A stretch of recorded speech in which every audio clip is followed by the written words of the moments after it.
Pela brilhante exposição, todo conhecimento é útil e agradável. Dado o fato que nós temos um homem que não pede para nascer, que não sabe viver e tem medo de morrer, eu vejo a necessidade de uma conduta ética, sobretudo, que nos leve a transcender as nossas limitadas capacidades humanas. Então eu teria uma pergunta, já que o senhor citou Santo Agostinho. Como a concepção de tempo em Agostinho propõe uma conduta ética? Como a concepção de tempo propõe uma conduta ética? É bom a gente lembrar, por exemplo, boa noite, muito obrigado pela presença, viu? Tchau, Júlia, desfazer essa banhada dessa saia. A gente lembrar que Santo Agostinho, ele era de caráter religioso. E quando ele coloca o tempo, ele conjuga o tempo, no passado, presente e futuro.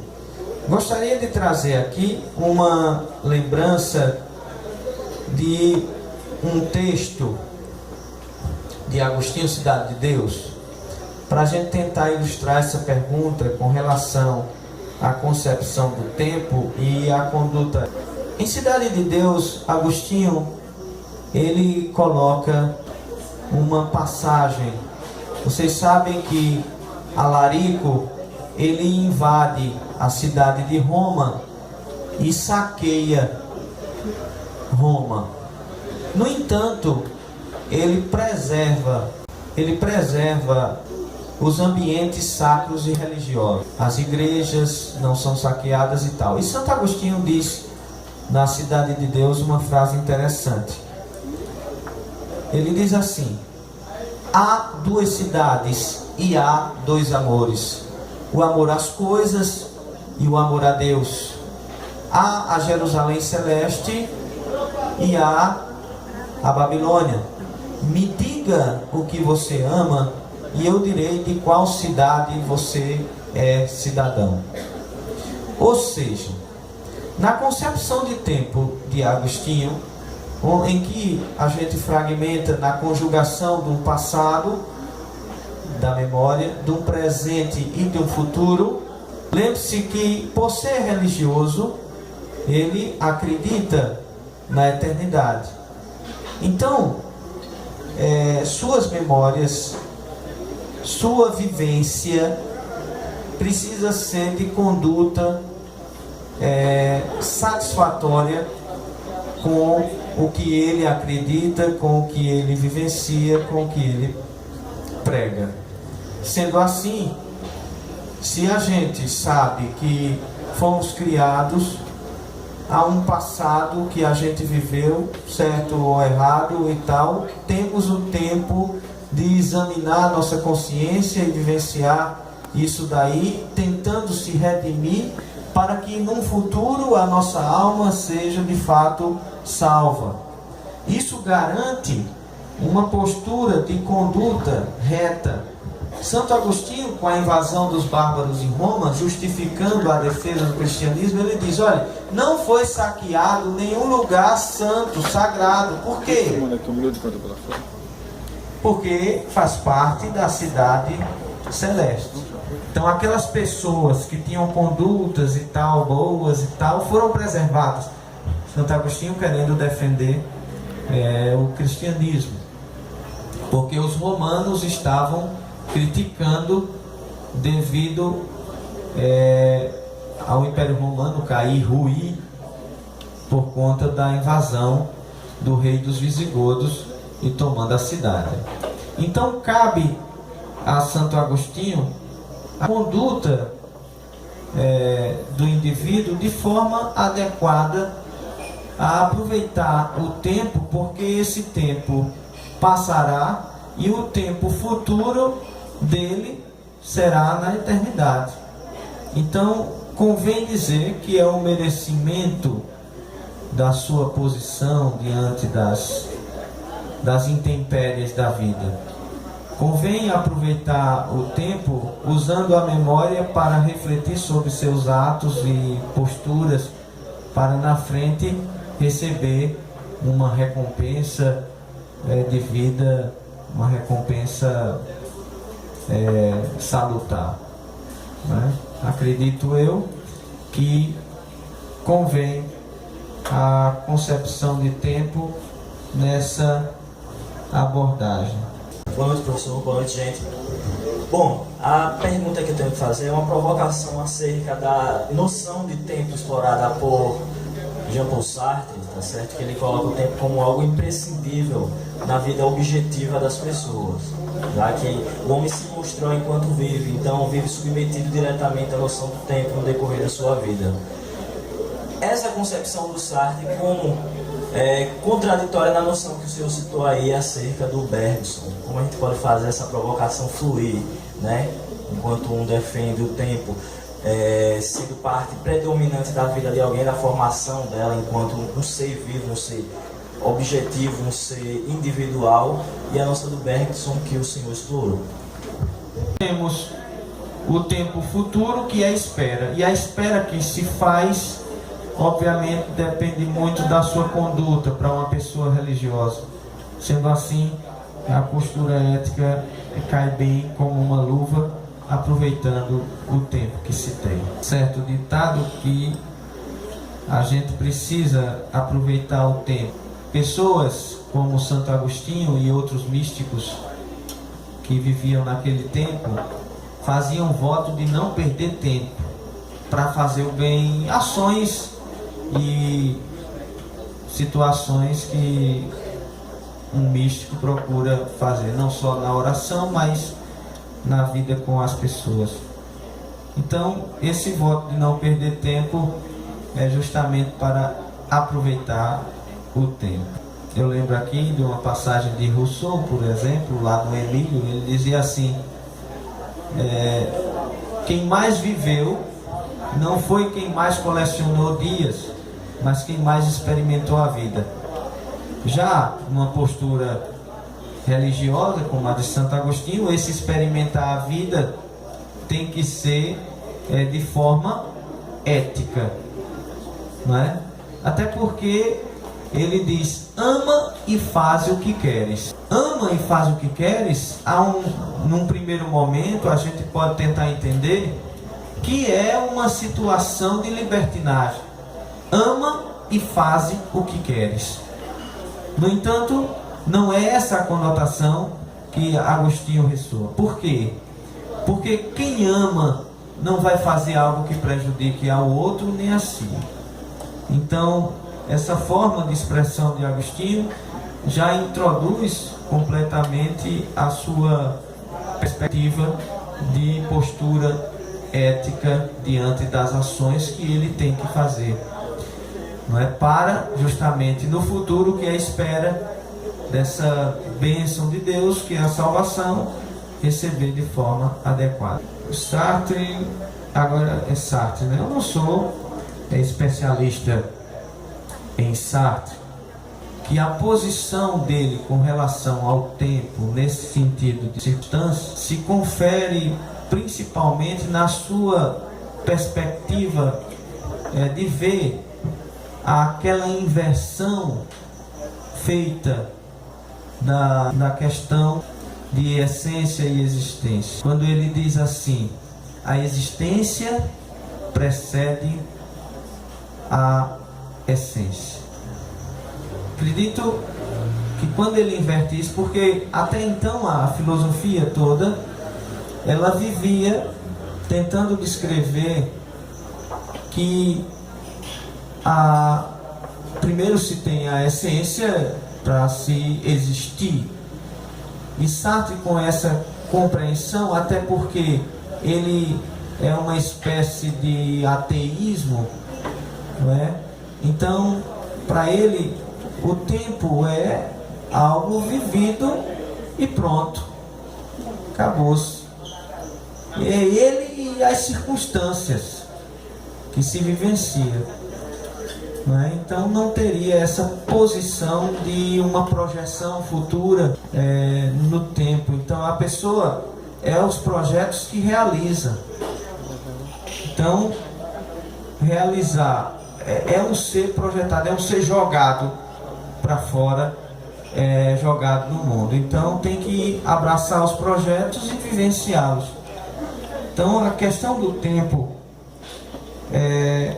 não teria essa colocação de Bergson como um tempo, como se diria, mais experimentado, porque ele já estaria no próprio tempo, né? Então eu não sou especialista em Sartre, mas acredito que essa conjugação do tempo feita por ele está na perspectiva de que a existência precede a essência. A pessoa tem que se dar conta existindo para depois pensar numa essência que se tenha. E com isso ele quebra uma tradição da filosofia de que a essência precede a existência. Uma possível resposta seria seguindo esse raciocínio de que a existência precede a essência, e por conta disso ele se desenrola colocando o tempo como circunstância. Mas alguém gostaria de alguma coisa? Eu gostaria de citar um poema sobre o tempo de nosso companheiro Luciano. Edgar, chega, meu filho. E depois eu termino com o poema de Luciano. No dia que eu fui para a casa do senhor, professor Isaac, o senhor tinha uma vasta coleção de relógios. Então, percebe que o senhor é um grande amante do tempo.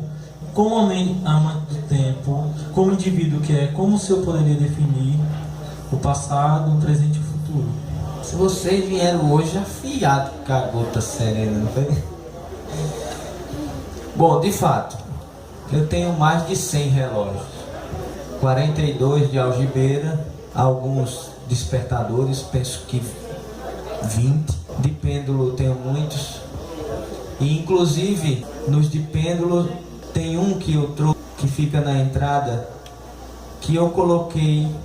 Nele já tem uma frase escrita em holandês, mas eu fiz questão de colocar duas frases latinas que tem numa cidade, Carcassonne, lá na França. Tem uma cidade que faz relógio de sol e tem duas inscrições. Então eu fiz questão de deixar essas inscrições lá também, em latim. E ensinei a meu filho o significado. Então toda pessoa que vai lá, é ele quem diz o significado daquela inscrição. Eu coloquei tempus fugit e carpe diem. Está lá no relógio. Porque se você observar, o pêndulo, ele vai e não volta.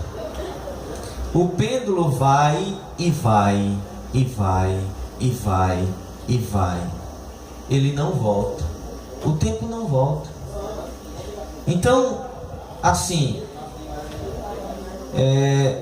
tempus fugit, o tempo está fugindo de você, o tempo está indo embora. O tempo está escorrendo por entre seus dedos. Carpe diem, então aproveite o dia. Aproveite o momento. É esse, vivencial. O tempo está indo embora. Isso quem explica é meu menino. Ele já tem a missão de explicar esse relógio, não é? Nessas frases que tem. O tempo está fugindo de você, então aproveite o momento. É isso que ele explica lá. Espero que ele pense nisso. Então, como dar uma definição do passado, do presente e do futuro? Eu achei uma definição sobre isso que eu tomo para mim, né? E aí eu digo só sobre o futuro. Só sobre o futuro.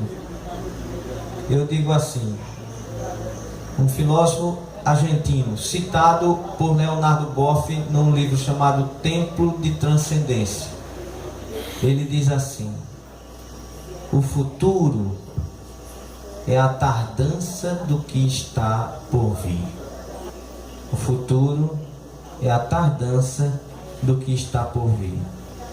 E o interessante é que não depende de nós. Como diz Bergson, condiciona o nosso passado, ele condiciona, mas não determina, né? E aí eu citaria até uma frase de Sartre para ilustrar isso. Não sei se cito de forma adequada, mas pelo menos na ideia talvez pegue. O importante não é o que fazem do homem, mas o que ele faz com o que fizeram dele.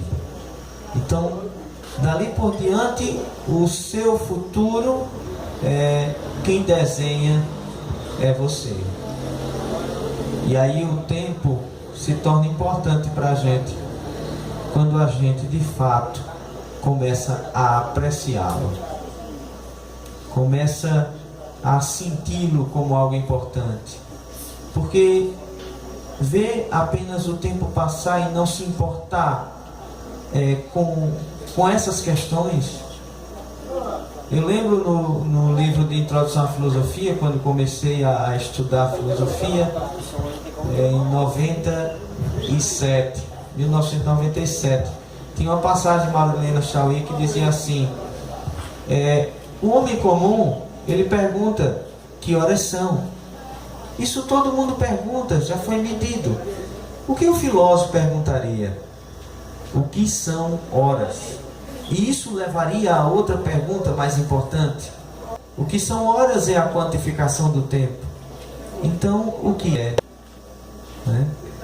Me deixo, assim, muito contente com essas leituras. Eu tenho, assim, muitas...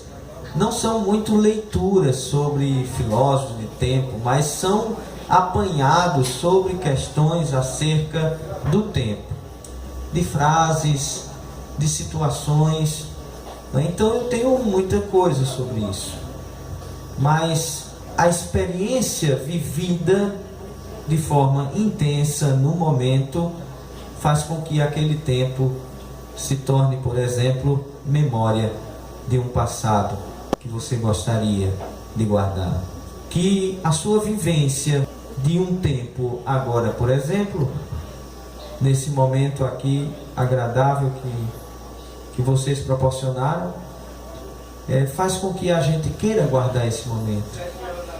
E aí, projetar um futuro se torna algo mais agradável, porque a gente vê perspectivas e não algo que possa atrapalhar o andamento da nossa vida. Aqui tem um poema de Luciano. Eu pensei que ele está aqui, aí ia pedir para ele ler. Não é porque o poeta tem uma mania de ler não sei o que, com as vírgulas onde não tem, e ler a frase só pela metade, depois coisa e tal. Bom, mas aqui tem: passado se envie, o presente que ganhei ainda guardo, o futuro começou, é hoje. Ontem dormi ao relento, amanhã não perderei um minuto. É ouro cada momento. Algumas semanas amanheço, certos dias enlouqueço. Em toda estação recomeço. Vendo minha condição percebo, meu tecido é feito de tempo.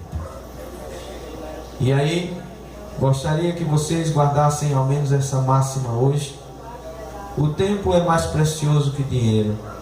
É um recurso não renovável. Aproveite o tempo.